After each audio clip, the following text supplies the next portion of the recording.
కడప యోగి వేమన యూనివర్సిటీలో హాస్టల్లోని 9వ బ్లాక్లో ఉంటున్న విద్యార్థినీలకు ఫుడ్ పాయిజన్ కావడంతో కడప రిమ్స్కు తరలించారు. రాత్రిపూట భోజనంలో వంకాయ కూర తిన్న తర్వాత ఒక్కొక్కరికి కళ్ళు తిరిగి వాంతులు విరేచనాలు అయ్యి అస్వస్థతకు గురయ్యారు. వారిని హుటాహుటిన వారి తల్లిదండ్రులకు ఎలాంటి సమాచారం ఇవ్వకుండా ప్రభుత్వ హాస్పిటల్కు తరలించి చేతులు దులుపుకున్నారు. అస్వస్థతకు గురైన విద్యార్థులకు పర్యవేక్షకులను ఏర్పాటు చేయకుండా యూనివర్సిటీ సిబ్బంది గాలికి వదిలేశారు. దాదాపు 30 మంది విద్యార్థినీలు అస్వస్థతకు గురయ్యారు. సీరియస్గా ఉన్న 3 విద్యార్థులను కడప నగరంలోని సన్ రైజ్ ప్రైవేట్ హాస్పిటల్లో చేర్పించారు. నైట్ వంకాయ కర్రీ తిన్నప్పుడు ఫుడ్ పాయిజన్ అయ్యి కళ్ళు తిరిగి మోషన్స్ వచ్చినాయి.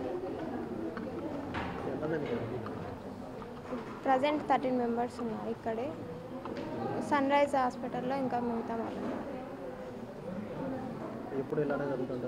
లేదు, ఫస్ట్ టైం ఇట్లా అయింది.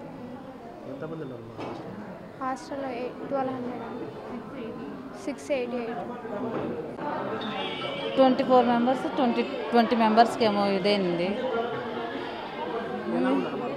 వాళ్ళు ప్రస్తుతానికి అయితే బాగున్నారు. వీళ్ళు ప్రజెంట్ 3 మెంబర్స్కి బాగాలేదు. ఇప్పుడు తీసుకొచ్చాను రిమ్స్కి.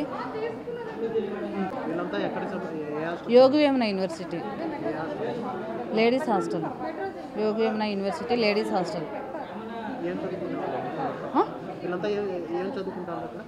ఎంఎస్సి వాళ్ళు. Chandana Yogi Vemana university Penna A block hostel, girls hostel.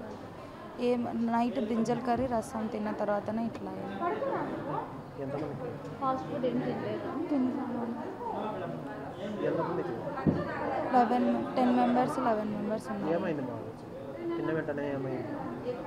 Night 3 నుంచి నాకు మోషన్స్ అయినాయి సార్. తిన్న వెంటనే బాగానే ఉన్నాను నేను. నైట్ 3 నుంచి మోషన్స్, స్టమక్ పెయిన్. మిగతా వాళ్ళకు కూడా సేమ్ అలానే మోషన్స్, వామిటింగ్స్, హెడేక్.